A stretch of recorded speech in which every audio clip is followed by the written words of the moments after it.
Section 1. You will hear a woman telephoning a tourist office to ask about free activities.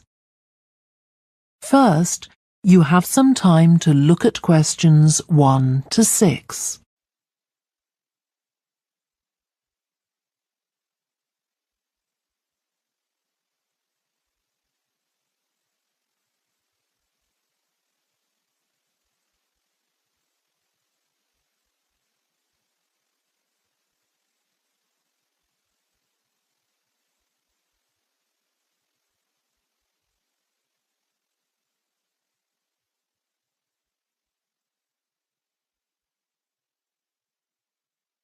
You will see that there is an example that has been done for you.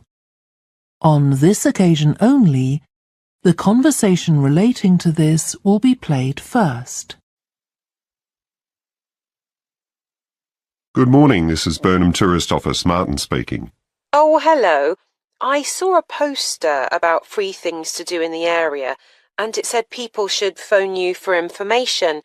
I'm coming to Burnham with my husband and 2 children for a few days on June the 27th, or possibly the 28th, and I'd like some ideas for things to do on the 29th. Yes, of course. The date that the woman wants information about is the 29th of June, so the letter C has been circled. Now we shall begin. You should answer the questions as you listen because you will not hear the recording a second time. Listen carefully and answer questions 1 to 6. Good morning, this is Burnham Tourist Office, Martin speaking. Oh, hello. I saw a poster about free things to do in the area, and it said people should phone you for information.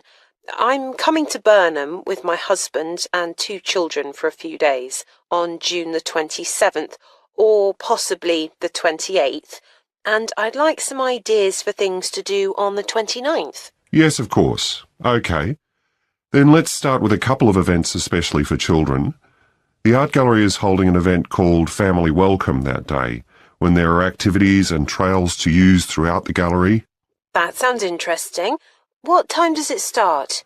The gallery opens at 10 and the Family Welcome event runs from 10:30 until 2 o'clock. The gallery stays open until 5, and several times during the day they're going to show a short film that the gallery has produced. It demonstrates how ceramics are made, and there'll be equipment and materials for children to have a go themselves. Last time they ran the event there was a film about painting, which went down very well with the children, and they're now working on one about sculpture. I like the sound of that. And what other events happen in Burnham? Well, do you all enjoy listening to music? Oh, yes.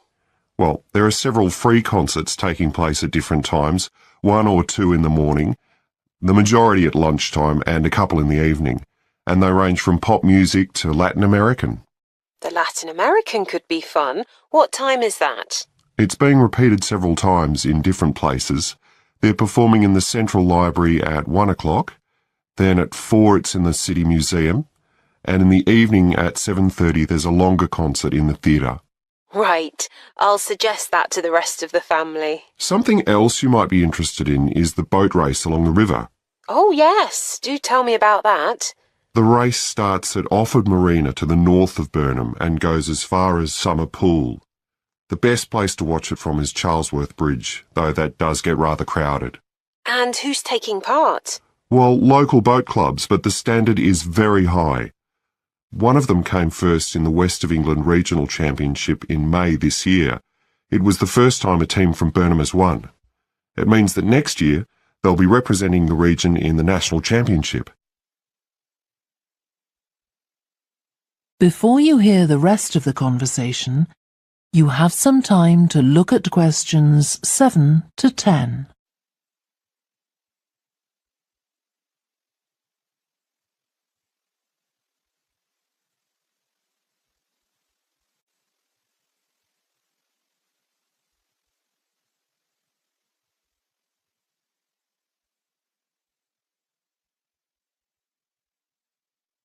Now listen and answer questions 7 to 10.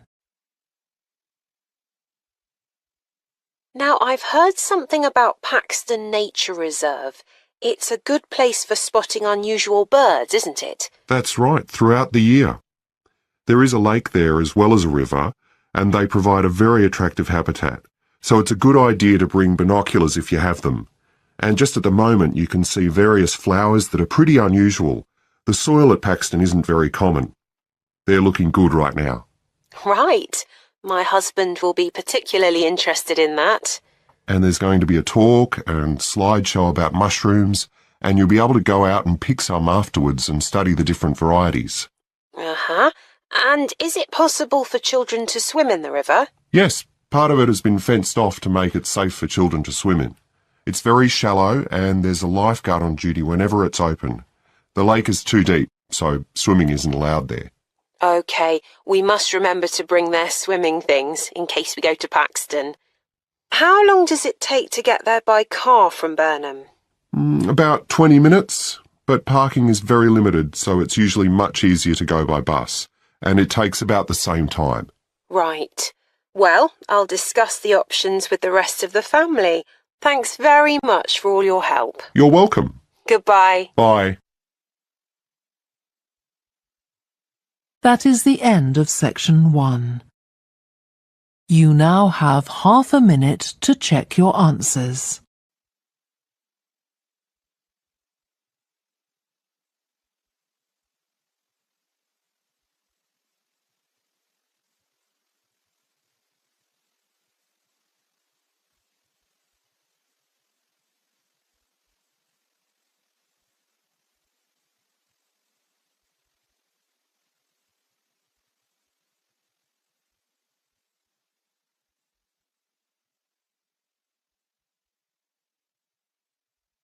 Now turn to section 2.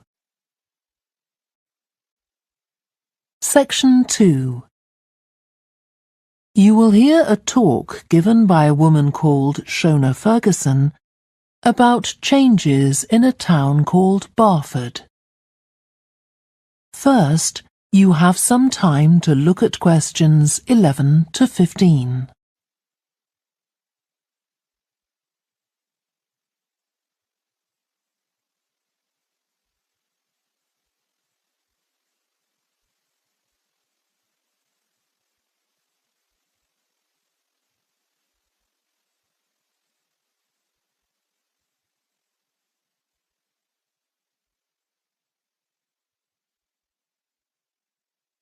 Now listen carefully and answer questions 11 to 15. First of all, let me thank you all for coming to this public meeting to discuss the future of our town. Our first speaker is Shona Ferguson from Barford Town Council. Shona. Thank you. First, I'll briefly give you some background information. Then I'll be asking you for your comments on developments in the town. Well, as you don't need me to tell you, Barford has changed a great deal in the last 50 years. These are some of the main changes. 50 years ago, buses linked virtually every part of the town and the neighbouring towns and villages.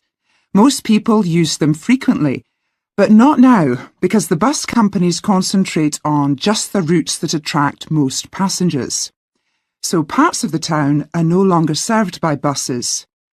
Even replacing old, uncomfortable buses with smart new ones has had little impact on passenger numbers. It's sometimes said that bus fares are too high, but in relation to average incomes, fares are not much higher than they were 50 years ago. Changes in the road network are affecting the town. The centre was recently closed to traffic on a trial basis, making it much safer for pedestrians. The impact of this is being measured. The new cycle paths separating bikes from cars in most main roads are being used far more than was expected, reducing traffic and improving air quality. And although the council's attempts to have a bypass constructed have failed, we haven't given up hope of persuading the government to change its mind. Shopping in the town centre has changed over the years. Many of us can remember when the town was crowded with people going shopping. Numbers have been falling for several years, despite efforts to attract shoppers, for instance by opening new car parks. Some people combine shopping with visits to the town's restaurants and cafes. Most shops are small independent stores, which is good, but many people prefer to use supermarkets and department stores in nearby large towns, as there are so few well-known chain stores here. Turning now to medical facilities. The town is served by family doctors in several medical practices, fewer than 50 years ago, but each catering for far more patients. Our hospital closed 15 years ago, which means journeys to other towns are unavoidable. On the other hand, there are more dentists than there used to be. Employment patterns have changed along with almost everything else. The number of schools and colleges has increased, making that the main employment sector. Services such as website design and accountancy have grown in importance, and surprisingly perhaps, manufacturing hasn't seen the decline that has affected it in other parts of the country. Before you hear the rest of the talk, you have some time to look at questions 16 to 20.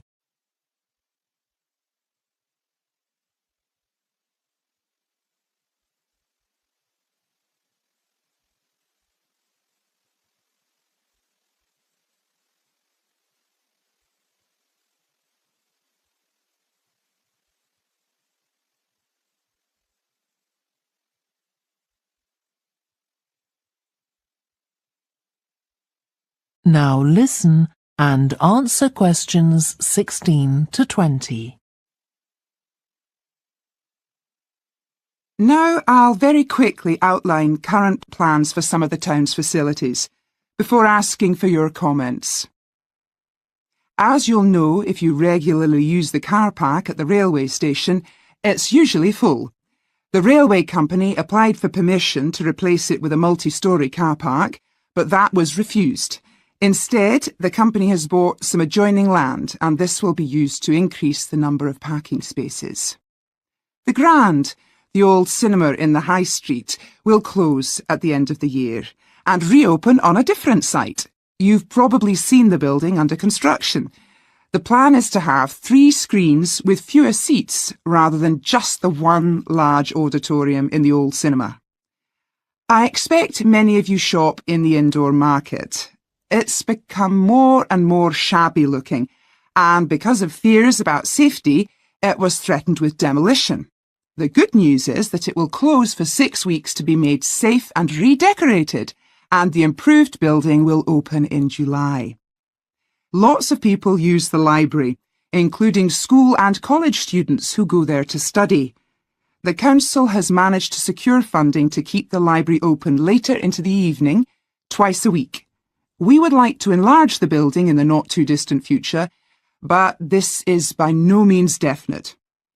There's no limit on access to the nature reserve on the edge of town, and this will continue to be the case. What will change, though, is that the council will no longer be in charge of the area. Instead, it will become the responsibility of a national body that administers most nature reserves in the country. OK, now let me ask you if you have... That is the end of section 2. You now have half a minute to check your answers.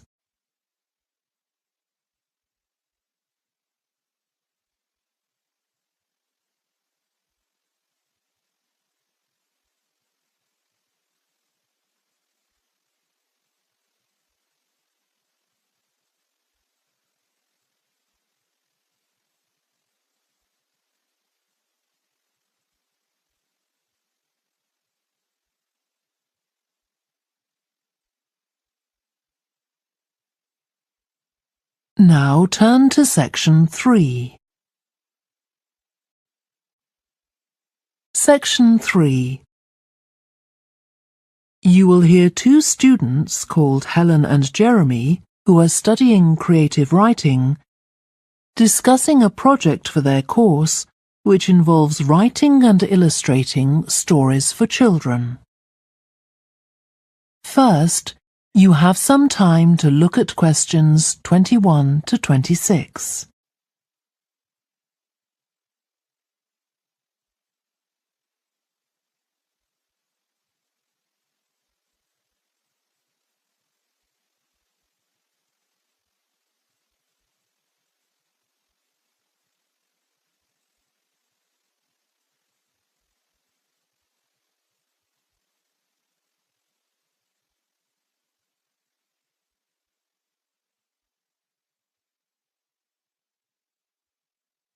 Now listen carefully and answer questions 21 to 26.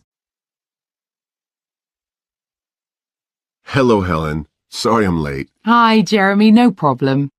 Well, we'd better work out where we are on our project, I suppose. Yeah, I've looked at the drawings you've done for my story, The Forest, and I think they're brilliant. They really create the atmosphere I had in mind when I was writing it. Oh, I'm glad you like them. There are just a few suggestions I'd like to make. Go ahead.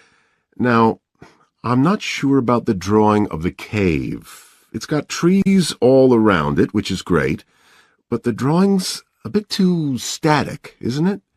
I think it needs some action. Yes, there's nothing happening. Perhaps I should add the boy, Malcolm, isn't it? He would be walking up to it. Yes, let's have Malcolm in the drawing. And what about putting in a tiger? The one that he makes friends with a bit later. Maybe it could be sitting under a tree, washing itself. And the tiger stops in the middle of what it's doing when it sees Malcolm walking past. That's a good idea. OK, I'll have a go at that. Then there's the drawing of the crowd of men and women dancing. They're just outside the forest, and there's a lot going on. That's right. You wanted them to be watching a carnival procession, but I thought it would be too crowded. Do you think it works like this? Yes, I like what you've done. The only thing is, could you add Malcolm to it without changing what's already there? What about having him sitting on the tree trunk on the right of the picture? Yes, that would be fine. And do you want him watching the other people? No, he's been left out of all the fun, so I'd like him to be crying. That'll contrast nicely with the next picture where he's laughing at the clowns in the carnival. Right, I'll do that. And then the drawing of the people ice skating in the forest. I wasn't too happy with that one. Because they're supposed to be skating on grass, aren't they? That's right, and it's frozen over. At the moment, it doesn't look quite right. I see what you mean. I'll have another go at that. And I like the wool hats they're wearing. Maybe you could give each of them a scarf as well? Yeah, that's easy enough. They can be streaming out behind the people to suggest they're skating really fast. Great. Well, that's all on the drawings. Right. So you finish writing your story and I just need to finish illustrating it, and my story and your drawings are done. Before you hear the rest of the discussion, you have some time to look at questions 27 to 30.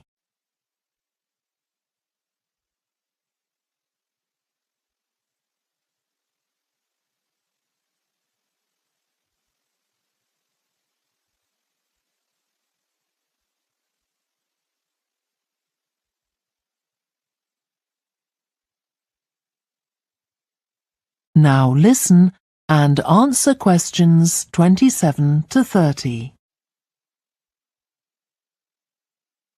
So the next thing is to decide what exactly we need to write about in the report that goes with the stories and how we're going to divide the work. Right, Helen. What do you think about including a section on how we planned the project as a whole, Jeremy? That's probably quite important. Yeah, well, you've had most of the good ideas so far. How do you feel about drafting something? Then we can go through it together and discuss it. OK, that seems reasonable. And I could include something on how we came up with the ideas for our 2 stories, couldn't I? Well, I've started writing something about that, so why don't you do the same and we can include the 2 things? Right. So what about our interpretation of the stories? Do we need to write about what we think they show, like the value of helping other people or that sort of thing? That's going to come up later, isn't it? I think everyone in the class is going to read each other's stories and come up with their own interpretations, which we're going to discuss. Oh, I missed that. So it isn't going to be part of the report at all? No. But we need to write about the illustrations because they're an essential element of children's experience of reading the stories. It's probably easiest for you to write that section, as you know more about drawing than I do. Maybe, but I find it quite hard to write about. I'd be happier if you did it. Okay. So when do you think we can get this ready? That is the end of section 3. You now have half a minute to check your answers.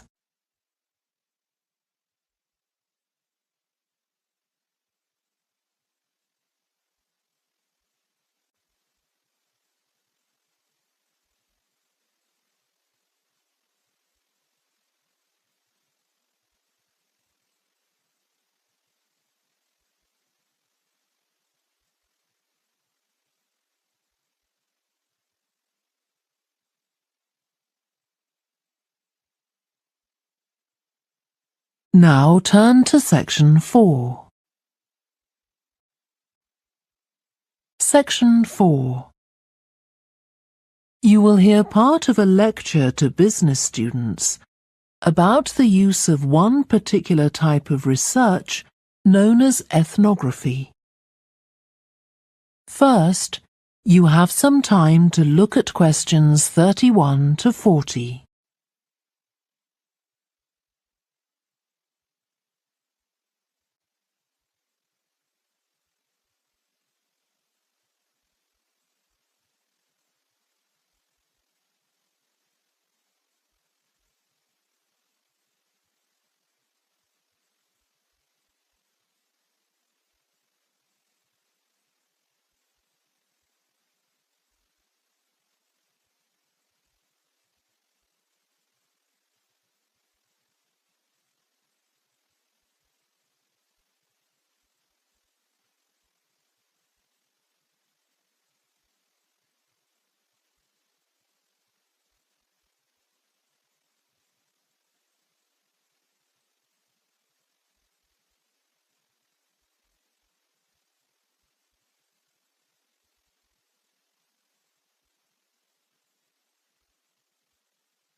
Now listen carefully and answer questions 31 to 40.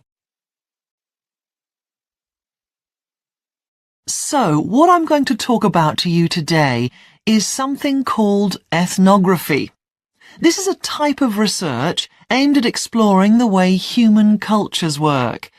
It was first developed for use in anthropology, and it's also been used in sociology and communication studies. So, what's it got to do with business, you may ask? Well, businesses are finding that ethnography can offer them deeper insight into the possible needs of customers, either present or future, as well as providing valuable information about their attitudes towards existing products. And ethnography can also help companies to design new products or services that customers really want. Let's look at some examples of how ethnographic research works in business. One team of researchers did a project for a company manufacturing kitchen equipment. They watched how cooks used measuring cups to measure out things like sugar and flour. They saw that the cooks had to check and recheck the contents because although the measuring cups had numbers inside them, the cooks couldn't see these easily. So a new design of cup was developed to overcome this problem, and it was a top seller. Another team of ethnographic researchers looked at how cell phones were used in Uganda, in Africa. They found that people who didn't have their own phones could pay to use the phones of local entrepreneurs. Because these customers paid in advance for their calls, they were eager to know how much time they'd spent on the call so far. So the phone company designed phones for use globally with this added feature. Ethnographic research has also been carried out in computer companies. In one company, IT systems administrators were observed for several weeks. It was found that a large amount of their work involved communicating with colleagues in order to solve problems, but that they didn't have a standard way of exchanging information from spreadsheets and so on. So, the team came up with an idea for software that would help them to do this. In another piece of research, a team observed and talked to nurses working in hospitals. This led to the recognition that the nurses needed to access the computer records of their patients no matter where they were. This led to the development of a portable computer tablet that allowed the nurses to check records in locations throughout the hospital. Occasionally, research can be done even in environments where the researchers can't be present. For example, in one project done for an airline, respondents used their smartphones to record information during airline trips, in a study aiming at tracking the emotions of passengers during a flight.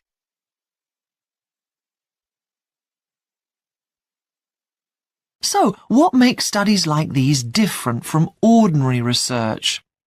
Let's look at some of the general principles behind ethnographic research in business. First of all, the researcher has to be completely open-minded. He or she hasn't thought up a hypothesis to be tested, as is the case in other types of research. Instead, they wait for the participants in the research to inform them. As far as choosing the participants themselves is concerned, that's not really all that different from ordinary research. The criteria according to which the participants are chosen may be something as simple as the age bracket they fall into, or the researchers may select them according to their income, or they might try to find a set of people who all use a particular product, for example. But it's absolutely crucial to recruit the right people as participants. As well as the criteria I've mentioned, they have to be comfortable talking about themselves and being watched as they go about their activities. Actually, most researchers say that people open up pretty easily, maybe because they're often in their own home or workplace. So, what makes this type of research special is that it's not just a matter of sending a questionnaire to the participants. Instead, the research is usually based on first-hand observation of what they are doing at the time. But that doesn't mean that the researcher never talks to the participants. However, unlike in traditional research, in this case, it's the participant rather than the researchers who decides what direction the interview will follow. This means that there's less likelihood of the researcher imposing his or her own ideas on the participant. But after they've said goodbye to their participants and got back to their office, the researcher's work isn't finished. Most researchers estimate that 70 to 80% of their time is spent not on the collecting of data, but on its analysis, looking at photos, listening to recordings and transcribing them, and so on. The researchers may end up with hundreds of pages of notes. And to determine what's significant, they don't focus on the sensational things or the unusual things. Instead, they try to identify a pattern of some sort in all this data and to discern the meaning behind it. This can result in some compelling insights that can, in turn, feed back to the whole design process. That is the end of section 4. You now have half a minute to check your